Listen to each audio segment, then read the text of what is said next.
welcome to Cooking with Courtney. I'm your host, Courtney Hill, and today we're going to be making soft pretzels.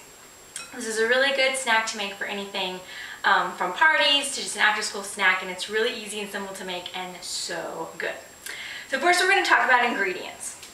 I have 1/4 cup of brown sugar, packed. Remember, you have to pack down your brown sugar. 4½ cups of just regular flour, a package of active dry yeast, and 1½ cups of warm water. With your yeast, it has to dissolve, but you don't want your water to be too hot or too cold, so that's why you use warm water. If it's too hot, it will ruin the yeast. If it's too cold, it won't activate the yeast. So we're going to start with our KitchenAid mixer. I'm going to put in my water, my yeast,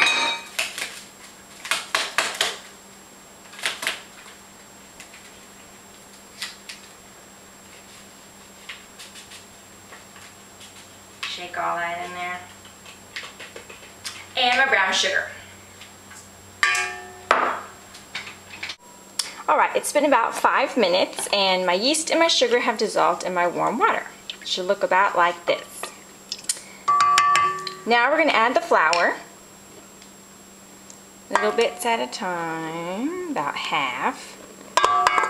And we're going to use the dough hook on our KitchenAid mixer.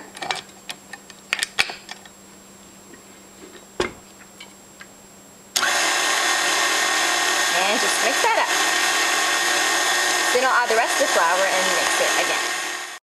I've mixed my dough and it's about this consistency, ready to be divided and rolled into pretzels. While I'm waiting for my dough to rest, I'm setting up my boiling station and my baking station. I have over here my baking pan sprayed with some Pam. I have a cooling rack with a towel underneath because it tends to get pretty messy with the salt. And I have my stock pot with a cup of water to every 2 tablespoons of baking soda. And I know that sounds like a lot, but if you don't add all the baking soda, you won't have that great baking soda flavor that you have in soft pretzels. So add it all. I have 4 cups in here, so then I have 8 tablespoons of baking soda. And I'm going to also go ahead and preheat my oven to 450 degrees.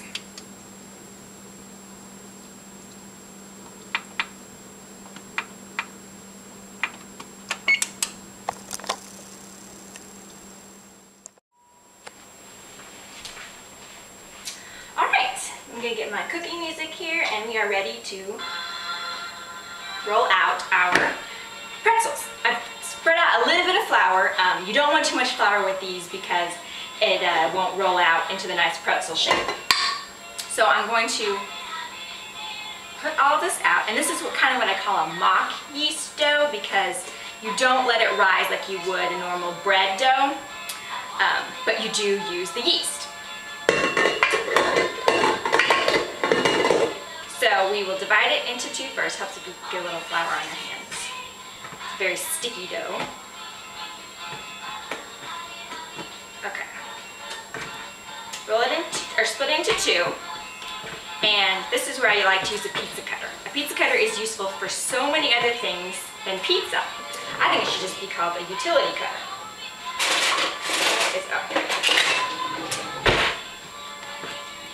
Careful on your counter because it can cut your counter. So if you'd prefer, you could put down a cutting board, but I'm going to cut it in half. And I'm going to even out my halves here and cut each one into 3rds. This is if you want the big soft pretzels. If you'd like a smaller one, which is more of a snack size, you can cut these into halves again and you'll have a total of 6. But then again, we also have our other dough here, so we'll have a total of 12, or if you're cutting it into more halves, 24. Okay, so you don't want too much dough down, but you're going to roll out your pretzel. I used to go to the pretzel store, Pretzel Time, and I'd watch them make them, and they slap them down like that. I don't really know why, but I think that stretches out the dough. So stretch it out, and oops, not too much. Twist it, and pull it into that pretzel shape. This is where you'd want some flour down on your counter so that they don't stick to the counter.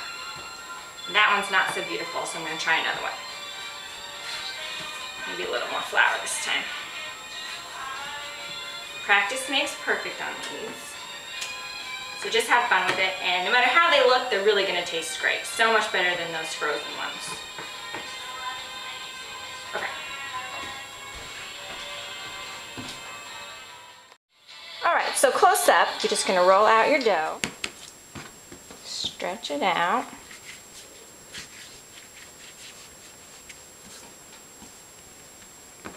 Twist once.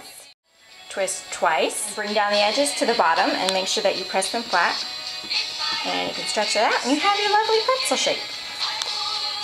I'm going to get the rest of the pretzels ready and then we'll move on. Okay, I have my water boiling and I'm going to drop in my pretzels. 2 at a time depending on how big your pot is. And they're going to boil for 10 seconds. The boiling is what gives them that kind of rubbery texture like a bagel. And then we're going to bake them and they'll be golden brown and delicious. You want your water to be at like a rolling boil, and the baking soda will cause the water to foam up, and that's alright. Sometimes it makes it a little hard to see in there, but it's the price you pay for a good pretzel. Alright. Then you take them out and put them on your drying rack.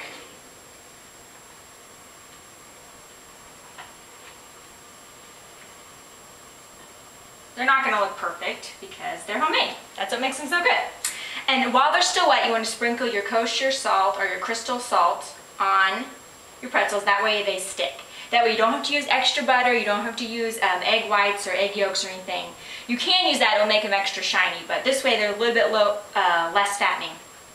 So you just stick the salt on there while they're wet, and then you keep doing the next one. Pretzels in there. See, it's all nice and foamy.